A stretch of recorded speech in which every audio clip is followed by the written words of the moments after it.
Donc, première page, premier daf. Rabbi Chizkiya Patar. Rabbi Chizkiya, il a ouvert, ou selon d'autres, c'est Rabbi Elazar, il y en a deux. Et on ouvre avec un verset du Cantique des Cantiques, d'accord, qui dit Keshoshana ben Achochim, comme alors on avait vu la dernière fois, soit un lys, soit une rose, comme une rose ben Achochim, entre les ronces. Man Shoshana, donc c'est quoi, ou plutôt qui est le lys? Knesset Israël, c'est l'assemblée d'Israël. Begin de Shoshana, parce qu'il y a un lys et il y a un lys. D'accord? Donc a priori, ce Shoshana, c'est Knesset Israël. On avance. Alors, Ma Shoshana de I ben Achochim Itba Sumak Vechivar. Donc, de même, oui, on avait buté là-dessus la dernière fois sur ce de même.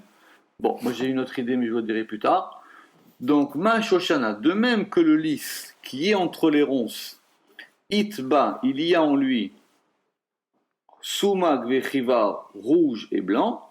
Ouf, aussi, Knesset Israël, l'assemblée d'Israël, Itba Din Verahame, il y a en elle rigueur et miséricorde. Bon, on est en train de nous décrire c'est quoi cette Shoshana dont on parle dans le Shirachirim.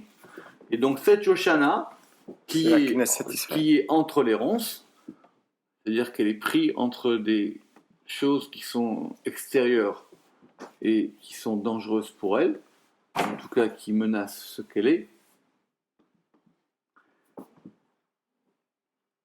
Et elle a deux particularités, c'est qu'elle est rouge et blanc. Aussi l'assemblée d'Israël, il y a en elle rigueur et miséricorde. Ok. L'identification avec les sphirotes est très difficile ici, parce que c'est pas aussi simple que ça. Le Ramak, il a beaucoup de questions là-dessus. On continue. Ma Shoshana, de même que le lys, Itbat Lissar Alin. Il a en lui, il y a en lui 13 feuilles. Alors, la question de feuilles ou pétales, ici, c'est toujours le même mot. Ici, c'est aline tout le temps.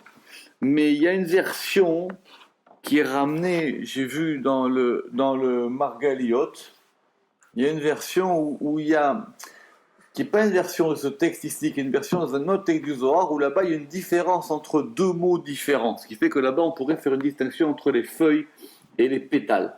Mais ici, a priori, ce sont des pétales, ce sont des feuilles. Il y a en lui 13 feuilles. Ouf, Knesset Israël, de même ou aussi l'assemblée d'Israël, il y a en elle 13 Mechilan derachame, il y a en elle 13, alors on avait dit c'était soit des attributs ou soit 13 ustensiles. Moi j'aimais bien ça, des ustensiles ou des attributs. Ah oui, c'est très bien. Il y a en elle 13 mesures, c'est ça. Il y a en elle 13 mesures de miséricorde qui l'entourent de tous ses côtés. Donc on est en train de faire une analogie entre le lys, entre cette Shoshana et Knesset Israël. Donc on reprend, elle a en elle des rigueurs et des miséricordes, du din et du rahamim, et elle a maintenant aussi 13 feuilles. 13 feuilles qui l'entourent de tous ses côtés, des Saharin la Mikol Sitra. Et là, maintenant, c'est là où ça bascule. Ouf, aussi, Elohim Deacha, le Elohim d'ici. De quel Elohim on parle?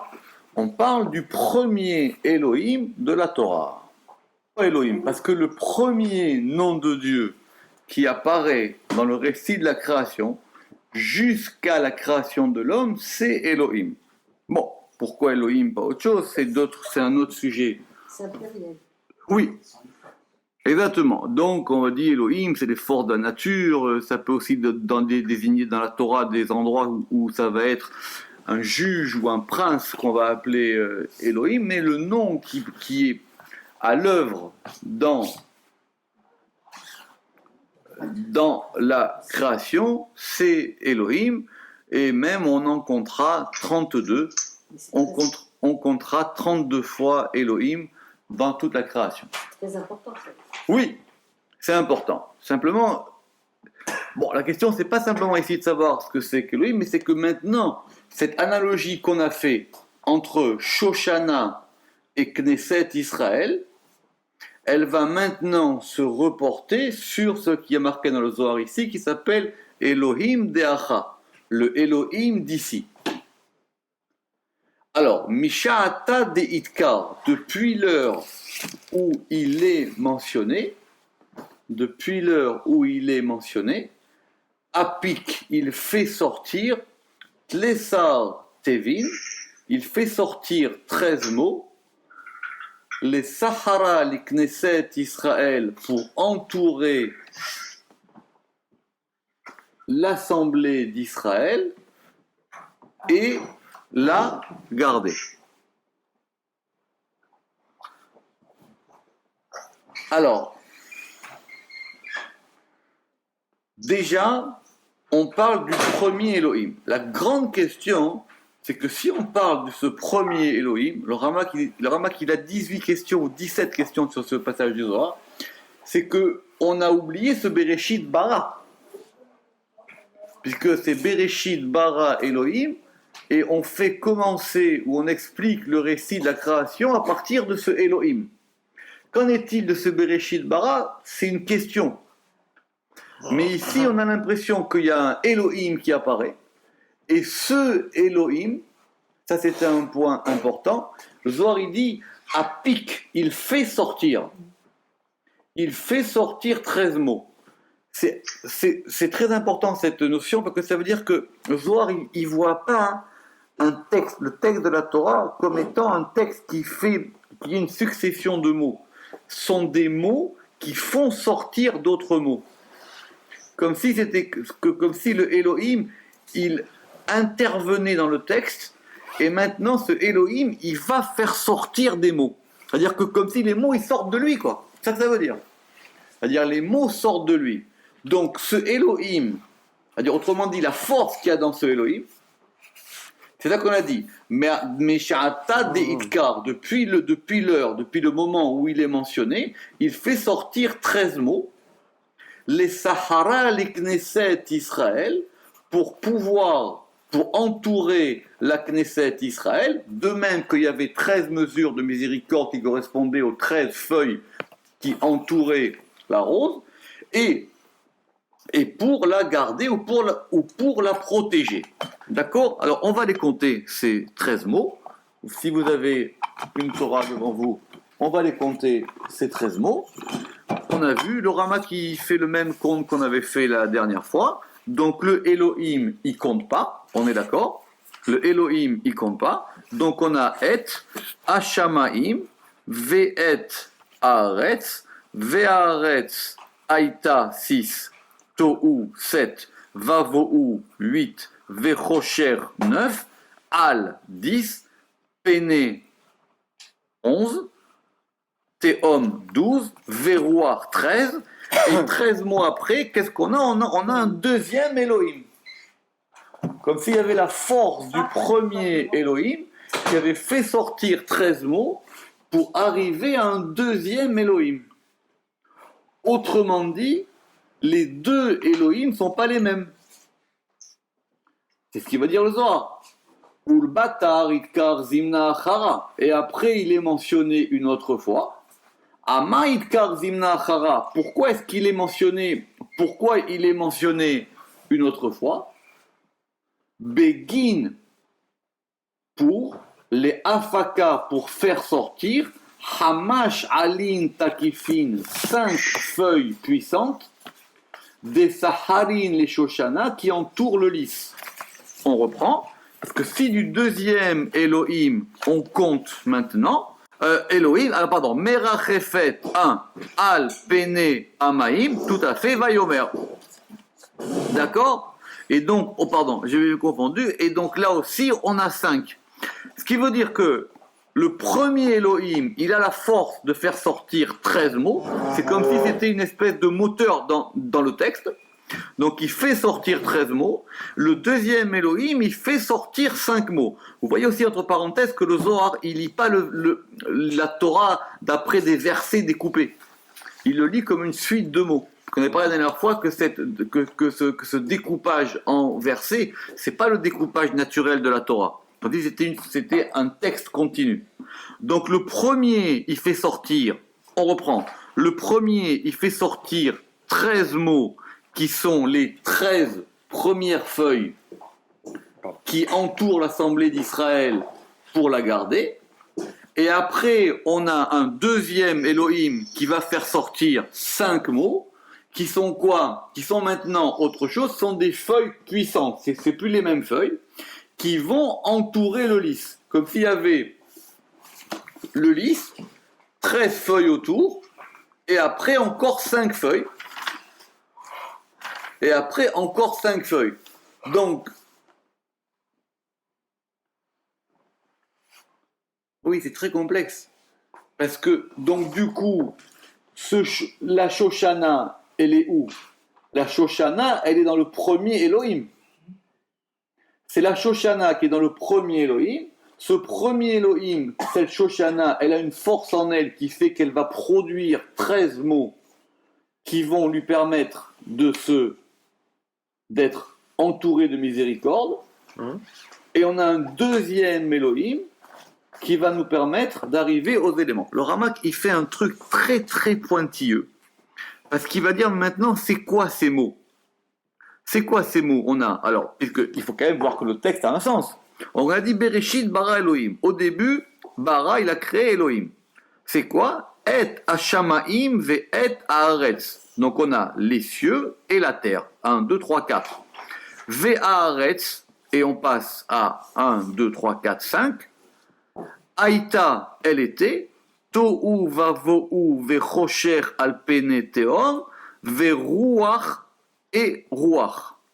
Donc si on a 13 mots, le Ramak qui dit il y en a 1, 2, 3, 4 qui parlent de choses positives, enfin qui m'ont parlé des cieux et de la terre, et après on a, et la terre, elle était tohu, vavohu, et obscurité sur la surface du théum, et on a le ruach Elohim. Il dit que ça veut dire que dans ces 13 attributs, et il va les détailler, vous savez que ces 13 attributs, c'est El, Rachum, Hanoun, Erech, Afaim, etc. Et il dit que là-bas, dans ces 13 attributs, il y en a une partie qui disent que Dieu, il est miséricordieux, et il y a une partie qui est négative, à savoir qu'il ne rappelle pas la faute, Ve'over al Pesha. Il dit que ça, on peut le retrouver dans le verset lui-même. Parce que quand on décrit que la terre est créée, il y a d'un côté des choses qui sont positives et de l'autre côté des choses qui sont négatives. Alors il veut dire c'est peut-être ça que le Zohar il a voulu dire en allusion quand il a dit que la Shoshana elle a en elle du din et du rachamim. La Shoshana, on avait vu que cette rose-là, ce lys-là, elle avait en elle de la rigueur et du rachamim. La rigueur, c'est ce qui est marqué ici. Ve'aretz haïta tohu vavohu ve'chosher. Mais il y a aussi un côté où elle a du rachamim. C'est qu'il y avait les cieux et la terre. Exactement. Parce qu'il dit que quand on les compte, c'est quoi les 13? On va prendre 2 secondes, mais il faut quand même le faire. Si vous le savez, donc ces 13, ils sont marqués dans la Torah à propos de... Ils sont déjà indiqués dans la Torah, c'est quand Moïse il les a invoqués pour après la faute du veau d'or. Après la faute du veau d'or, et on les compte. Alors je peux vous donner la référence si vous voulez. Ils sont dans l'Exode 34.6. Mais en tout cas, on les connaît généralement. C'est quoi? C'est Rachum, Ve'hanun, Erech Apaim, Ve'rav Chesed, Ve'emet, Notzer Chesed Alafim. Il dit donc ça, c'est les 6 bons. Et après, il y a Nosé Avon, Nosé Pesha, nosehete, nokeavon, vapesha, venake. Et il dit donc il y en a 6 qui sont pour pouvoir soumettre le din. Parce que ces 13 attributs, il y en a 6 qui disent Dieu il est bon, il est gentil, bon on pourra les détailler, et il y en a 6 qui sont de l'autre côté. Alors Rama qui fait un compte pour voir ça, comment ça va rentrer dans les versets qui sont comme ça. Parce qu'il dit que Et Hashamaim, donc il dit Et Hashamaim 1, 2, Ve Et Haaretz 3, 4, Ve Haaretz Aïta, ça fait 6. Tohu Vavohu 1, 2, Ve Chosher 3, Al 4, Peneteum, ça fait 6. Al Peneteum, et on a Verouach qui est le 13e. Parce que dans les 13 là-bas, quand on regarde comment ça fonctionne, parce que Moïse, il n'a pas simplement dit une prière, c'est toujours pareil, c'est qu'il a voulu déclencher des mots qui déclenchent une action. Donc quand il a déclenché ces mots de Moïse, il a appelé 6 bons côtés, 6 côtés pour enlever les clipotes, et un 13e qui contient tout. C'est un 13e qui contient tout. Donc il dit, c'est que si maintenant le Zohar, il veut nous dire que ici, ça correspond à ces 13 mots qui viennent du premier Elohim, et je reprends, qui correspond à cette fameuse Shoshana dont on a parlé. D'accord ? En français, les mots de Moïse. Eh bien, c'est une prière qu'on récite souvent, puisqu'on la récite toujours pour faire... Dans la Torah, quand Moïse il fait des prières, il fait sortir des mots, il fait sortir des sens. Comme on avait vu par exemple quand la prière qu'il a faite quand Myriam était malade. Quand Myriam était malade, il avait dit El Nar et Fanala. Vous vous rappelez, le Zohar il dit là-bas, il y a 11 lettres et pas plus. Mais c'était circonstancié au problème que Myriam avait et à ce qu'il fallait pour régler le problème. Maintenant, comme nous on a perdu les clés, donc on ne peut rien faire d'autre que de réactiver ça. Mais Moïse, lui, il savait à tel moment ce qu'il fallait par rapport à telle situation. D'accord ? Donc on dit, si on se dit que si effectivement ça a servi à apaiser la colère divine après la faute du veau d'or, ça peut aussi peut-être encore un peu nous aider. Mais quand on regarde ces 13, alors ça c'est un autre sujet, mais ces 13 qui sont El, Rachum, Behanoun, Elech Hapaïm, Berash Resel, etc., qu'on peut voir dans n'importe quel livre de prière, c'est comme ça. Donc maintenant, qu'est-ce qu'il nous reste ? Il nous reste maintenant le deuxième Elohim, et ce deuxième Elohim, lui, il fait sortir quoi ? On a dit 5 feuilles puissantes qui entourent le lys. Et donc, ce sont les mots qui sont Merachefet al Pene Amaim Vayomer. Et alors, ça, c'est quoi ça ? Ça veut dire quoi dans les mots du verset ? C'est qu'il y a marqué le souffle de Elohim, il était Merachefet. Alors Merachefet, en général on dit que planer, mais c'est un mot compliqué. Merachefet. Même Rashi, si je me souviens bien, il a une difficulté avec ce mot. C'est impressionnant. Merachefet. Et le souffle de Dieu, le souffle de Dieu, de Elohim, Merachefet, il est en train... Alors, on va voir de planer sur la surface des eaux. D'accord ? Le Harizal, il dit que c'est là qu'il y a marqué Mashiach dans la Torah. Parce que Merachefet, ça vient Milachon Rapar. Et Rapar, c'est Resh, Pechet, ce sont les 288 étincelles de sainteté qu'il faut ramener pour que le Mashiach il arrive. Merachefet al pene amaim. Et le souffle de Elohim, il était Merachefet al pene amaim. Ceci dit, j'ai une petite question technique.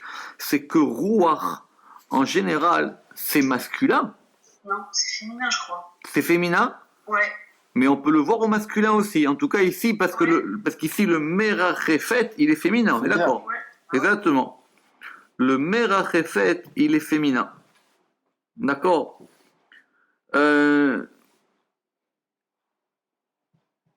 Et même Rashi, d'ailleurs, il va ramener un mot en français parce qu'il ne comprend pas vraiment ce que... Le trône de gloire. Oui, alors c'est le trône de gloire qui se tient dans l'air, ou Merachef, et qui se tient sur la surface des eaux, Berouar Piv, par le souffle de sa bouche de Dieu et par sa parole. Comme une colombe qui Ouais, c'est comme la colombe qui entoure son nid, quoi. C'est-à-dire, elle est posée sur le nid et elle va l'élément. Et le mot en français, c'est akoftir. J'ai pas le dictionnaire là de l'hébreu de l'ancien français. Donc, on comprend, pour revenir dans le Zohar, que maintenant, ça, ce sont ces 5 feuilles qui entourent le lys. Et le Zohar, il dit, Ve'inun hamesh ikrun yeshuot. Et ces 5, ça s'appelle des saluts. Donc, ça veut dire qu'on a à la fois l'assemblée d'Israël, ceux qui la protègent et ceux qui va la sauver. Et la source des saluts. Ve'inun hamesh tara'in, et ce sont 5 portes. C'est quoi ces 5 portes? C'est une bonne question. À tel point, on avait vu qu'il y avait des versions qui voulaient dire que c'était pas marqué Hamesh, mais c'était marqué les Hamishin, c'était marqué les 50. C'était marqué les 50 portes. Parce que 50 dans le Zohar, on connaît 50, les 50 portes de la Bina, etc. C'est les 50 portes de la sagesse. Mais ici, le Ramak, il est quand même d'accord que la version, c'est 5. Donc il faut comprendre c'est quoi ce degré de 5 qui est le degré du salut. Qui est le degré du salut. Et donc, le Zohar, il dit que ça s'appelle un sod. Et donc, c'est pour ça qu'il y a marqué Ve'al Razada. Et c'est pour ça que le Zohar, il dit, et sur ce mystère, Ve'al Razada, Ktiv, il est écrit. Parce que, le mystère, il est sur quoi? Sur ces 5 degrés en plus. Ces 5 degrés en plus, il est écrit Kos Yeshuot et ça. La coupe ou le verre des saluts, donc ça les Yeshuot, j'élèverai. D'accord? C'est loin parce qu'il dit que le verset il a dit Kos Yeshuot et ça, j'élèverai. Or le Zohar il a dit que ces 5 feuilles elles entourent. D'accord? Alors il dit comme ça dans les mots ou mi milat et ça, yochriach de sacharin là. Il dit de ce mot qui veut dire élevé, on a la preuve que ça les entoure. Pourquoi? Chez Imitro Mehmet Aliadam, parce que la Knesset Israël, elle s'élève grâce à ces 5 feuilles. Donc c'est quelque chose qui lui permet de s'élever. Et donc c'est ça qu'on appelle ce verre des saluts. Et ce verre des saluts, vous savez ce que c'est? C'est le verre de vin qu'on boit après le Birkat Hamazon, que le verset entier il dit Kos, Yeshuot et ça, ou Beshem Hashem Ekra, le verre des saluts, j'élèverai, et le nom de Dieu, j'appellerai. Donc c'est vraiment une allusion messianique, etc., sur la fin des temps. Et ça correspond à ce qu'on appelle le Kos Shel Beracha. Parce que le verre de vin, si c'est une fête qu'on boit au début, ça s'appelle le kidouche. Mais le kidouche, c'est avant d'avoir mangé. Mais une fois qu'on a mangé, qu'on a remercié Dieu, qu'on fait le birkat, il y a un verre de vin qui vient en plus. Il y a un long zohar, on l'avait fait il y a 2 ou 3 ans, dans Mahamar Ayinuka, dans Bamidbar, qui explique tous les secrets de ce fameux kov chez le beracha. Chez les admourim, très important.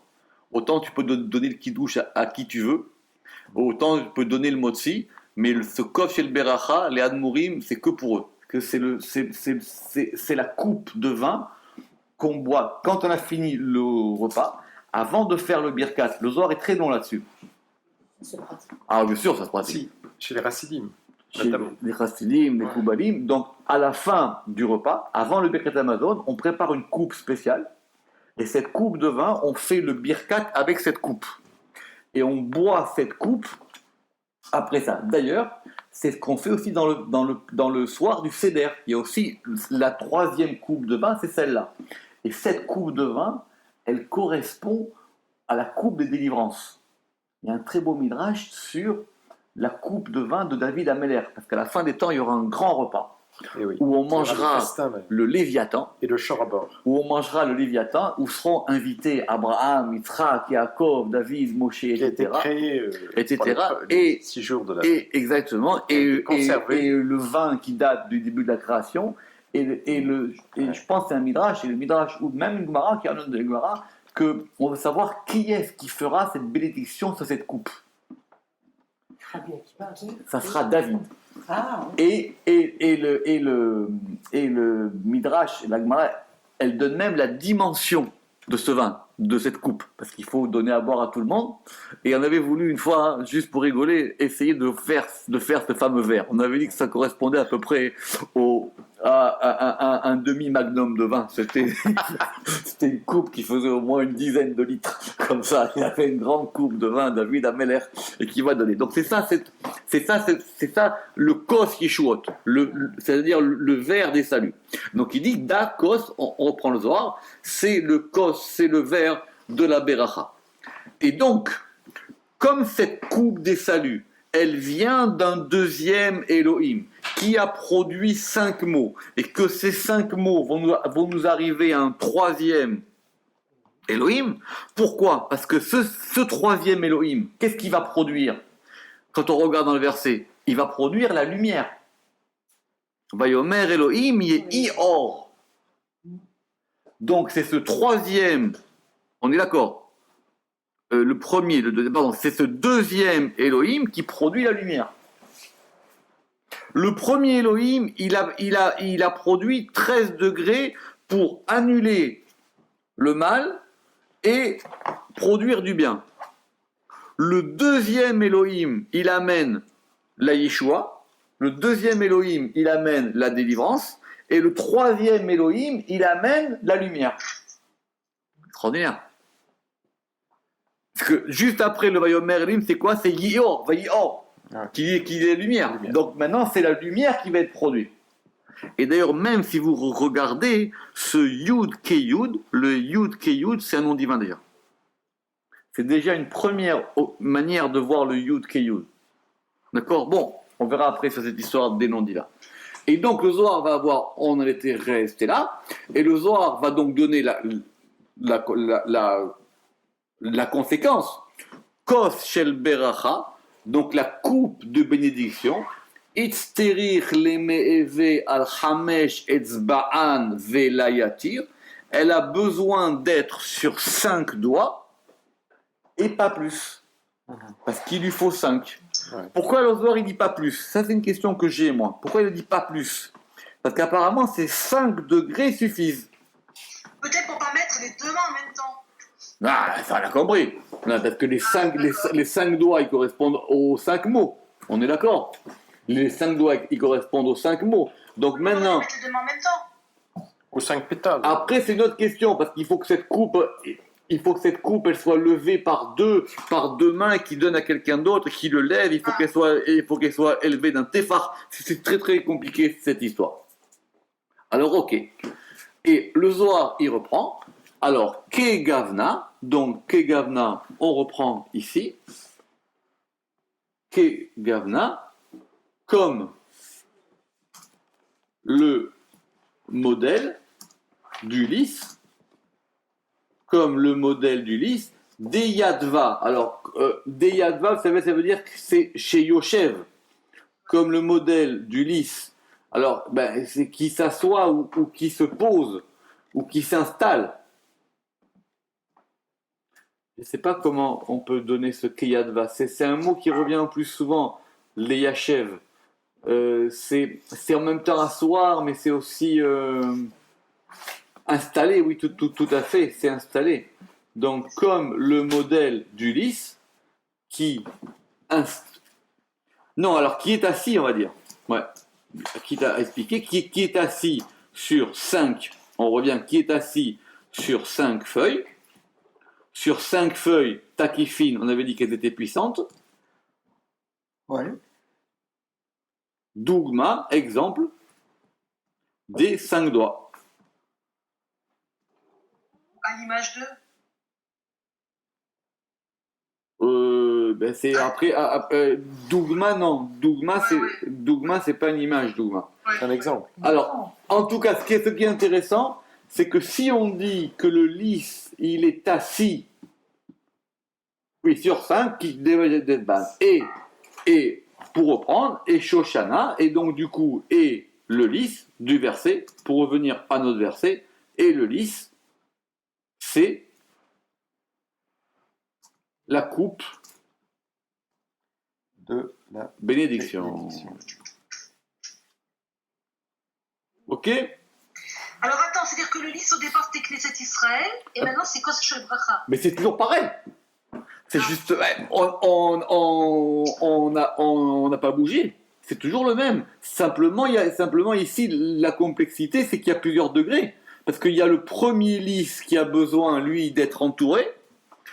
Et le deuxième, en fin de compte, c'est le même degré. Parce que même si tu dis que c'est des Elohim différents, ces Elohim différents, ils correspondent tous, c'est quand même le même mot. Donc c'est plusieurs degrés dans Knesset Israël. C'est soit le premier degré, elle est complètement prise entre les ronces, et là, elle a besoin d'être protégée, et on a besoin d'adoucir ses fautes. C'est ça les din de Rahamim. Et il y a un deuxième degré, où maintenant, elle a besoin d'être sauvée. Dans le premier degré, ça simplement, le Zohar, il avait dit que c'était pour la protéger.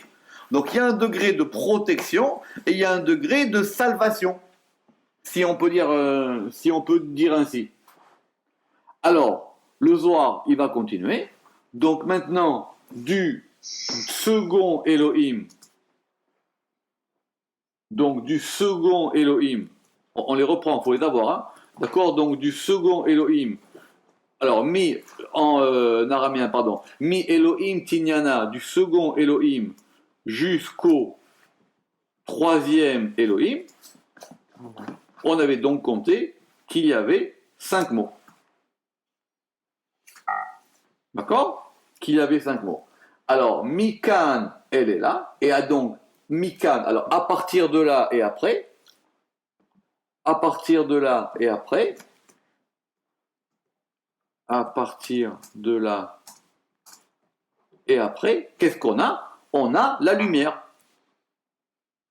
C'est clair. Donc, on reprend dans les mots. Mi Elohim tinyana d'Elohim tita chachamesh tevin. Mikan oulala. À partir de là et après, il y a la lumière des Itbéré qui a été créée. D'accord? D'accord? Je répète juste pour que ce soit clair. Il faut bien comprendre que il y a 4 mots pour donner, ça on l'avait déjà dit, on le répète. Il y avait 4 mots pour donner la création. Il y a Atsilut, Beria, Yetzira et Asiya. Et donc, et même bien que le mot Atsilut, il n'apparaît pas vraiment dans la Torah, en tout cas, on compte toujours les 4 et il faut faire bien attention à la distinction de traduction. Donc, en général, on dit que la Atsilut, c'est l'émanation, la Beria, c'est la création, la Yetzira, c'est la formation, et la Asiya, Vajdaï traduit la confection. Et je crois que Charles, il avait donné un autre terme, c'était l'action, comme ça, ou la Asiya. Alors, Mikan là, hors des Idbaré, la lumière qui a été créée, Ve'idganiz, et enfouie.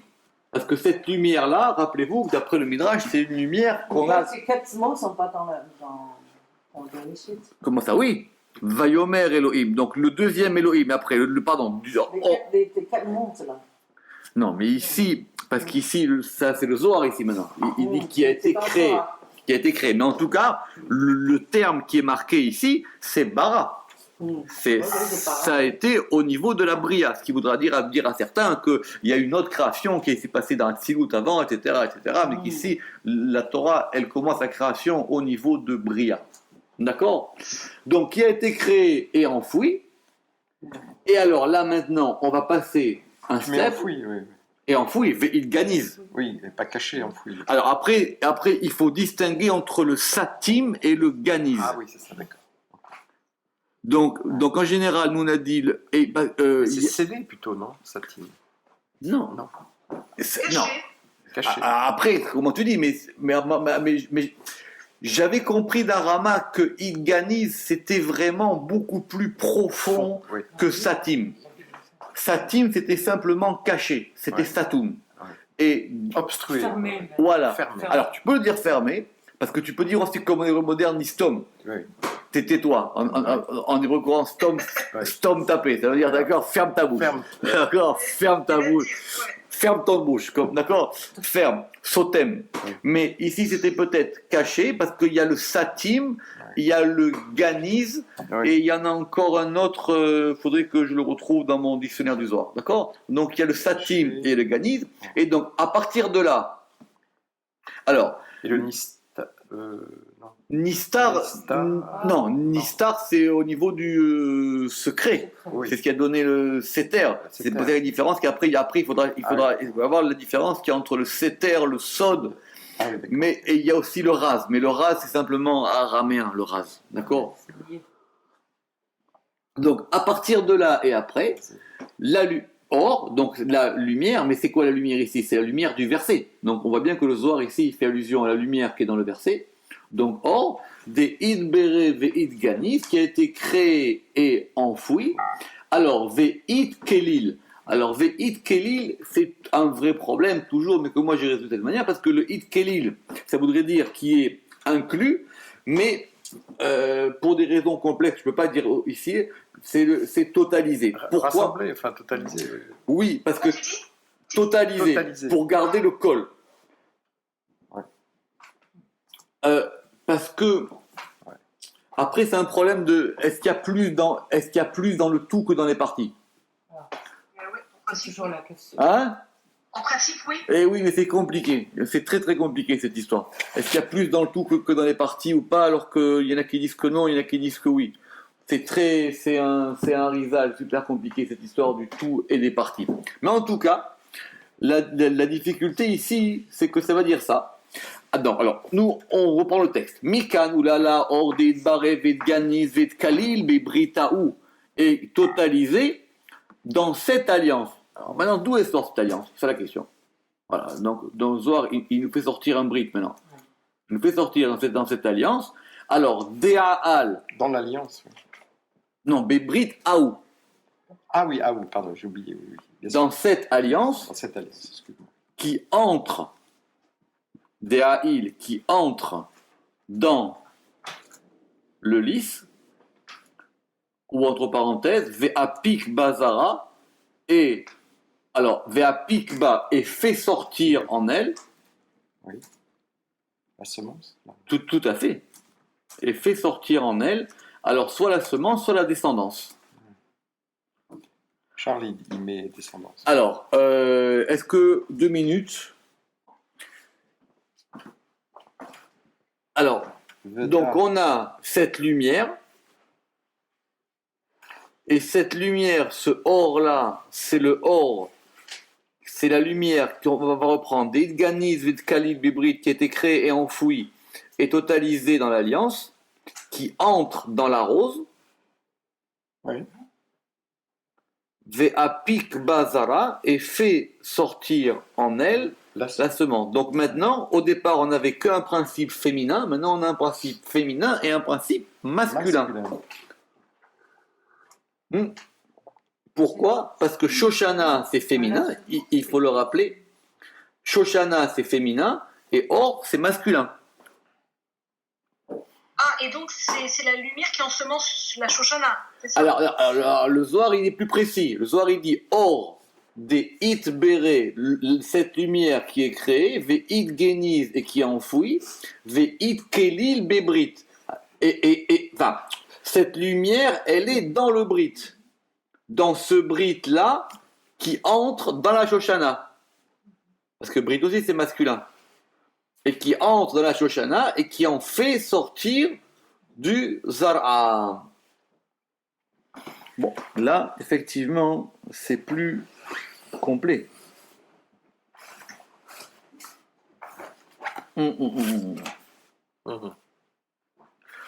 Alors, et cela, Veda Ikre. Alors, on continue. Est appelé. Alors, et cela s'appelle, je crois, non? Et cela s'appelle. Alors, c'est un verset qu'on va voir plus tard. Alors, c'est arbre, Oui. océ péri, qui fait Qui fait les fruits. fruit. Qui fait fruit. Asher Zarobo, qui Alors, c'est là. Dont sa semence, Dont la semence est en lui. dont la semence, dont sa semence. Dont sa semence est en lui. Est en Alors ça, il faut qu'on prenne le verset pour comprendre de quoi il s'agit. On va le reprendre, il est un peu plus loin. La question, c'est que maintenant, on a sauté, on est passé du premier jour au troisième jour de la création. Maintenant, pourquoi Parce que dans le verset 11, Dieu il donne un ordre à la terre. Cet ordre, il se divise en deux sous-ordres. Premièrement, que Taché Haaretz, Esev, Mazria, Zera, Psik. Que la terre, elle verdoie une plantation qui ensemence de la semence, Psik. Et après, Etz Peri, Ose Peri, un arbre fruit qui fait un fruit, les mino, selon son espèce.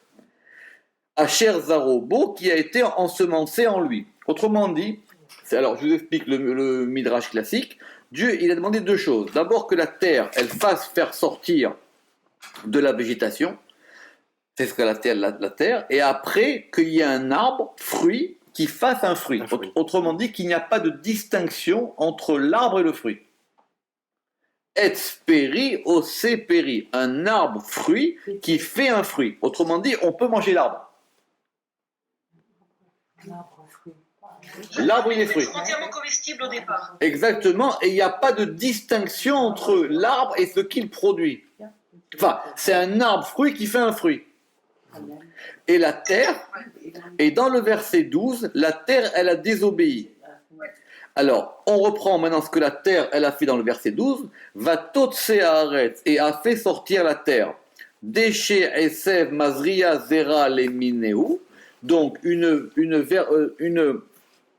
la verdure de plante, Mazria Zera, qui produit du Zera, qui ensemence de la semence, les minéou selon son espèce. Selon son espèce. A priori, c'est ce que Dieu lui avait demandé. Mais il y a marqué Ve'etz oseperi, et un arbre qui fait un fruit. Donc, qu'est-ce qui nous manque? Il nous manque le Etz peri. Dieu, il lui avait demandé Etz peri oseperi. Mais la terre, elle a fait quoi? La terre, elle a fait Etz oseperi. Asher zarobo les minéou, qui a été ensemencé en lui, les minéou selon son espèce. Vayar Elohim, et Elohim, il a vu le kitov. Et on a vu que ce kitov-là, il avait des problèmes. Sinon, on aurait dit kitov. Pourquoi il y a marqué kitov? C'est une autre question. Je peux dire un truc? Non. Donc, on reprend Veda, et cela s'appelle Etz ose peri, arbre qui fait fruit, Asher zarobo, et on a dit que c'était Genèse 1, c'est le 12, hein? Oui. 12. 1, 12. Ok. Ve'ahu zera kaima, et donc maintenant, et on avance d'une phrase pour avoir, et cette semence, kaima, alors elle se maintient. Alors soit elle se maintient, soit on dit que c'est du zera kaima, soit c'est une semence perpétuelle. Ça c'est une difficulté. Ve'ahu zera kaima. Mais sinon on aurait dit kaima'a, donc d'accord. Et cette semence se maintient dans le signe, dans le brit, dans le signe, ou dans le signe de l'alliance. Mamash, alors mamash, j'arrive pas à traduire mamash encore.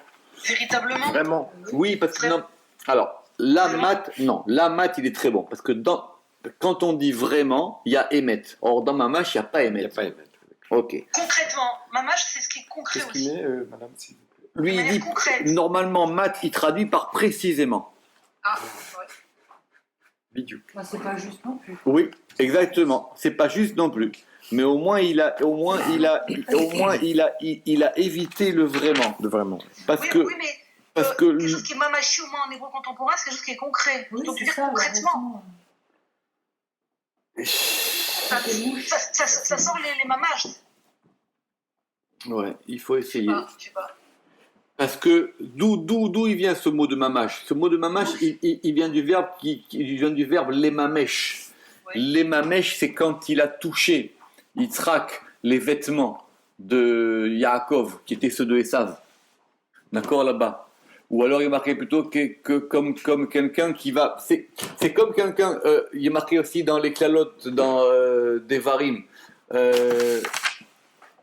Dans les clalotes de Devarim, il y a marqué là-bas que tu seras comme un aveugle qui est Memamesh Batsoraim, donc ça veut dire c'est comme quelqu'un exactement, qui tâtonne, qui veut se diriger avec ses mains, avec ce qui touche. Alors, on va d'abord la lire. Ukama de diukna de brit, izder'a be'arba'in utrin zivugin, a uzara, ou dea uzara, on va voir qu'est-ce qui est le plus juste. On va voir qu'est-ce qui est le plus juste. Alors attends. On va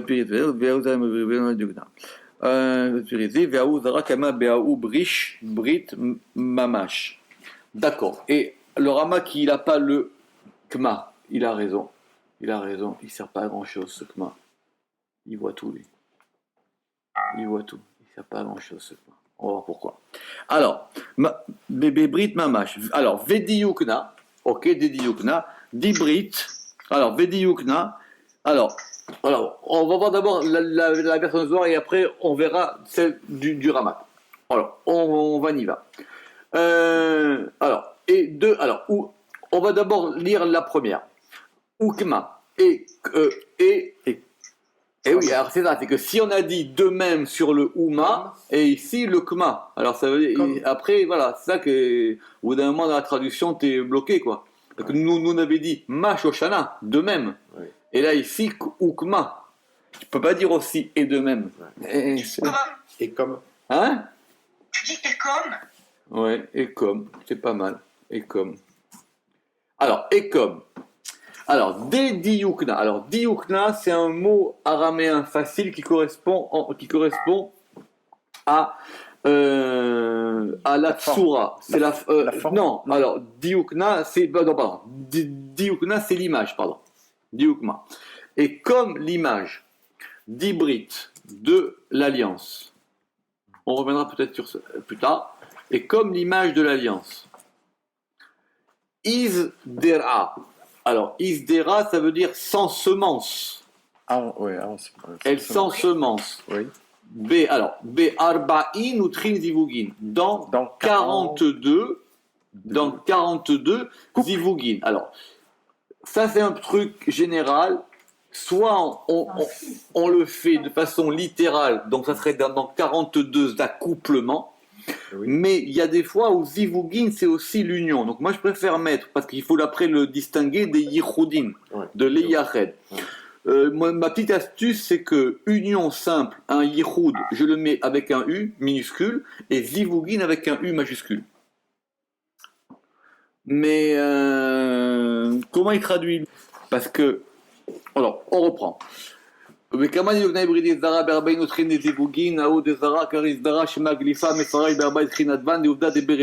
bien. Ainsi, car Isdera et alors Isdera, je ne suis pas sûr que ça veut dire semer. C'est peut-être semer ou ensemencer. Parce que c'est le Isdera. Ça, c'est une question. Shema Gelifa, le nom. Alors, je veux bien qu'on traduise Glypha par gravé. Mais le problème, c'est que quand on a lu le Sefer Yetzira, on a vu là-bas qu'il y avait plusieurs mots. Il y avait Chakak, il y avait Chatsav, il y avait Rachim. Ouais. Donc si on a un peu de culture kabbalistique, on voit bien que ça correspond à différents degrés d'inscription. Et dans le Sefer Yetzira là-bas, il expliquait que c'est pas le même, que c'est de plus en plus profond. Et dans ces éléments-là, il y a un élément qui s'appelle le glyphe, qui s'appelle glypha. Moi, j'ai trouvé un truc simple. Glyphe, c'est un mot français qui a donné les hiéroglyphes. Enfin, c'est un mot qui est français. Enfin, c'est du grec. C'est du grec, mais qui s'entend en français. Ça veut dire quoi, glyphé? Donc, c'est le nom glyphé. Shema Glypha. Et du coup, on gagne un nom particulier. C'est gravé dans la pierre. Oui, mais après, quand tu auras gravé, taillé, tu auras d'autres mots. Oui, d'accord. Le nom, il est glyphé. Non. Et il est quoi? Bah, glyphé, enfin. il est taillé. Oui, oui. Alors, mais s'il est Non, taillé, alors, après, comment tu vas t'en sortir Oui, avec, je sais, non, avec je cherche. Ratsa, Mais avec... glyphé, ça n'existe pas. Ça n'existe pas, schéma Gélifa, ça n'existe pas non plus, hein, c'est le Zohar qui invente, Oui, qui invente ce terme. Hein.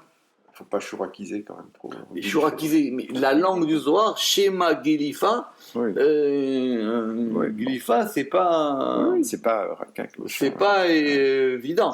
Alors, en tout cas, on comprend sur le sens que ce Brit, il a un diupna, ce Brit, il a une image. Oui.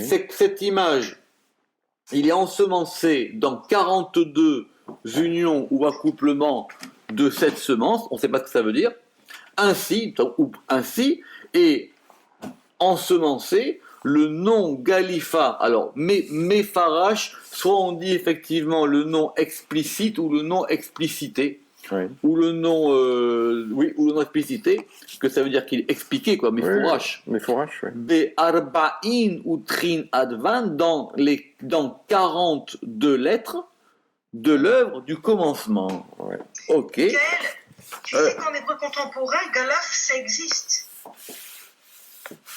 Ça veut dire gravé. Oui, Incisé, gravé. incisé. Gravé, enfin, il y a des C'est profondeurs peut-être plus de. finement que Raphaël, par exemple, qui est plus grossier. Oui. Parce que les hiéroglyphes, c'est fin. Oui, C'est alors, fine. maintenant, la question, c'est de savoir c'était quoi ces 42 lettres. 22 plus 20. Alors, d'autant plus qu'ici, pour la première fois, on va avoir ici un nom particulier. Donc, apparemment, ce Shem Amefourash dont on a ici, c'est pas le nom qu'on connaît. En tout cas, c'est le nom de 42 lettres. C'est le Shem Amefourash de 42 lettres. Et que ce Shem Amefourash de 42 lettres, il va avoir ici une action. Donc, apparemment, ce Zohar, il nous donne ici un saut sur les schémas, quoi. D'autant plus que quand on va... C'est qu'il faut comprendre maintenant comment est-ce qu'on les compte, ces 42 lettres. Comment on compte ces 42... Parce qu'ici, c'est vraiment des lettres.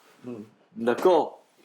Alors, Qu'est-ce qu'il dit là-bas alors c'est compliqué. Alors, les commentateurs simples, ils veulent expliquer qu'il y a marqué 32 fois Elohim dans la création. Ouais. D'accord, il y a 32 et que 42 c'est 32 plus 10. Ok, donc ça c'est facile parce que c'est comme ça qu'on comprend l'histoire de 42. Maintenant, comment est-ce qu'on peut compter? Maintenant, comment on peut compter? Comment on peut compter ces 42 lettres?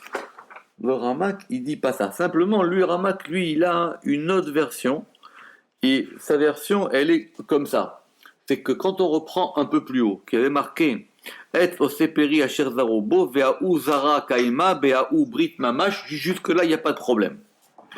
Et lui il dit ve'diyukna be'aou brit mamash, et dans ce brit mamash ve'diyukna est l'image ve'izdara, donc il a sauté ve'izdara et il est ensemencé be'men bet zivugin de'aou zara dans 42 Zivugin, Deaou, il a raison, c'est le Deaou qui est le mieux de cette semence, parce que s'il y a le Haou, il marche pas. Même Matt, il est obligé de tricher. Parce que si on dit Berba ou Trin Zivugin, Aouzara, c'est Deaouzara, c'est de cette semence, ça c'est bon. Car Isdera, Shema, Gelifa, Mefarash, parfait, très très bien. Bemenbet Advan, dans 42 lettres.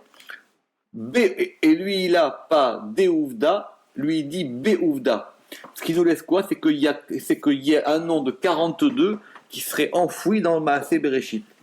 Et que ce nom de 42, parce que si on dit les 42 lettres Beouvda Bereshit, on a l'impression qu'il y a 42 lettres dans l'œuvre de Bereshit. Or lui il a Be'arbaotrin Advan, Beouvda Bereshit qui sont là-dedans. Autrement dit, dans le Maaseh Bereshit, il y a un nom de 42 lettres qui est caché et qui permet... il dit que c'est Iye Hachériye. La gamatria, c'est 42. Oui, mais il faut le trouver, ce Iye Hachériye dans Maaseh Bereshit. Oui, bien sûr. Je me ferai chez Mamet avec les pasuk rishon mi bet Bereshit ad bet de Bohu. que des piresh betikun. Alors il dit que l'une des explications, c'est de voir comme c'est marqué dans les tikkunim, que si on compte du bet de Bereshit, Ouais. si on prend le bet de Bereshit jusqu'au bet de Bohu, alors le Ah, bet de Bereshit il y a jusqu'au 42. bet de Bohu, Il y a 42 lettres. et là ici, mais on ne trouve pas 42 lettres. Si on compte 1, 2, 3, 4, 5, 6, 7, 8, 9, 10, 11, 12, 13, 14, 15, 16, 17, 18, 19, 20, 21, 22, 23, 24, 25, 26, 27, 28, 29, 30, 31, 32, 33, 34, 35, 36, 37, 38, 39, 40. Quand t'es à 42, le bête c'est 42. Exactement. Ouais. Ça fait 42. 42, ouais. Ouais, c'est ce qui est marqué dans le Tikkun HaZohar de ces 42 lettres. Bon, ça c'était le premier Mahamar du premier élément. La semaine prochaine, si Dieu veut, ou enfin après Pessah, on passera au deuxième, Bereshit, avec un Mahamar de Rabbi Shimon bar Yochai. Baruch Adonai Leolam. Amen. Amen. Amen. Merci.